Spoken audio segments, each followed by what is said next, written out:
السلام علیکم پیارے دوستو، آج کی اس ویڈیو میں ہم بات کرنے والے ہیں کربلا کے بعد اور حضرت امام حسین رضی اللہ تعالی عنہ کی شہادت کے بعد یزید کا انجام کیا ہوا۔ پیارے دوستو، کربلا کے واقعے کے صرف 3 سال اور 7 مہینے کے بعد ہی یزید کا نام نہ صرف ہمیشہ کے لیے مٹ گیا بلکہ اس کی حکومت کا بھی خاتمہ ہو گیا۔ جہاں ایک طرف عرب کے بہادر یودھا حضرت مختار شقفی نے خون امام حسین میں شامل گورنر عبید اللہ ابن زیاد، شمر، حرملہ اور اس کی فوج کو بھگا کر مارا، تو وہیں پر یزید کا انجام بھی عبرتناک ہوا۔ پیارے دوستو، آج کی اس ویڈیو میں یزید کی موت کے بارے میں بتانے والے ہیں کہ یزید کو کس نے مارا تھا اور یزید کا خاتمہ کیسے ہوا تھا۔ تو آپ سبھی سے گزارش ہے کہ اس ویڈیو کو آخر تک ضرور دیکھیں۔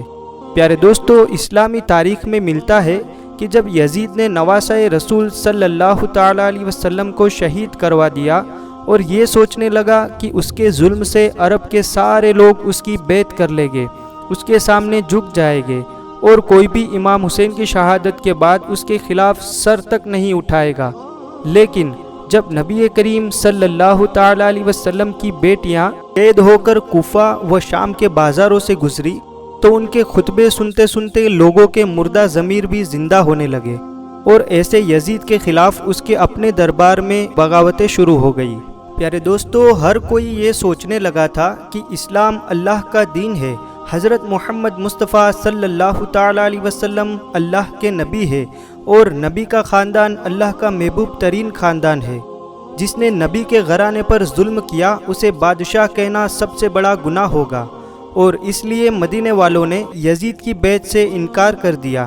یہ دیکھ کر یزید نے مدینے پر حملہ شروع کیا۔ پیارے دوستو، یزید نے 3 دن تک مدینے میں لوٹ پاٹ مچائی تھی۔ اس نے مسجد نبوی میں اپنے لشکر کے گھوڑوں کو باندھ کر رکھا تھا اور اصحاب رسول کی اولادوں کے ساتھ بھی وہ ظلم کرتا رہا، اور اسی وجہ سے مکے سے بھی یزید کے خلاف بغاوتیں بڑھنے لگی۔ اس کے بعد یزید نے خانہ کعبہ پر حملہ شروع کر دیا اور خانہ کعبہ میں آگ لگوا دی۔ پیارے دوستو، تاریخ میں اس واقعے کو واقعہ ہیرا کے نام سے آج بھی یاد کیا جاتا ہے۔ ہر کوئی یزید پر لعنت کرتا رہا، لیکن یزید کسی کو بھی اپنے خلاف دیکھتا تو اس کا سر قلم کروا دیتا۔ لیکن پیارے دوستو، کہا جاتا ہے کہ انصاف کے آگے کوئی نہیں ٹک سکتا۔ اللہ کا عذاب یزید کا بھی انتظار کر رہا تھا۔ پیارے دوستو، کہا جاتا ہے کہ اس کے بعد یزید ایک لا علاج بیماری میں مبتلا ہو گیا۔ اس کی حکومت کے بڑے حاکم بھی پریشان ہونے لگے تھے کہ آخر یہ کیسی بدترین بیماری ہے کہ تمہارا پیٹ اندر سے ختم ہو رہا ہے اور تمہاری آنتیں جل رہی ہے۔ اس بیماری میں یزید کو اتنی پیاس لگتی تھی کہ وہ پانی کے لیے ترس رہا تھا، لیکن جب وہ پانی پیتا تھا تو وہی پانی اس کی پیٹ کی جلن کو کم کرنے کی بجائے بڑھا دیا کرتا تھا۔ وہ چیختا چلاتا اور اپنے سر کو پیٹتا رہتا تھا، اور لوگ یزید کو دیکھ کر یہی کہتے تھے کہ یہ عذاب امام حسین ابن علی کو پیاسا رکھنے کی وجہ سے ملا ہے۔ پیارے دوستو، یزید وقت کا بادشاہ ہونے کے باوجود بھی پانی کی ایک بوند کے لیے ترس رہا تھا۔ اتنے میں یزید نے اپنے بیٹے معاویہ کو بلایا اور اسے کہا کہ یہ بیماری میری جان لے کر ہی چھوڑے گی، میرے بعد تم اس حکومت کے تخت کو سنبھال لینا۔ یہ سن کر یزید کے بیٹے نے نظروں کو اٹھا کر کہا کہ اس تخت پر حسین ابن علی کا خون لگا ہے۔ کیا آپ یہی چاہتے ہیں کہ جیسے زمانہ آپ پر لعنت کرتا ہے اس طرح مجھ پر بھی لعنت ہو؟ نواسہ رسول صلی اللہ تعالی علیہ وسلم سے رنگا یہ تخت اور میں ایسے تخت و تاج کو ٹھوکر مارتا ہوں۔ یزید حیرت سے دیکھ رہا تھا۔ یزید کے محل کے لوگ افسوس کر رہے تھے۔ پھر ان دنوں عرب کے سب سے بدترین نشے کو یزید کے سامنے پیش کیا جاتا تھا تاکہ یزید نشے میں رہے اور اس کو یہ درد محسوس نہ ہو کہ اس کو پیاس لگی ہے، لیکن وہ پیاس کے لیے تڑپ رہا تھا۔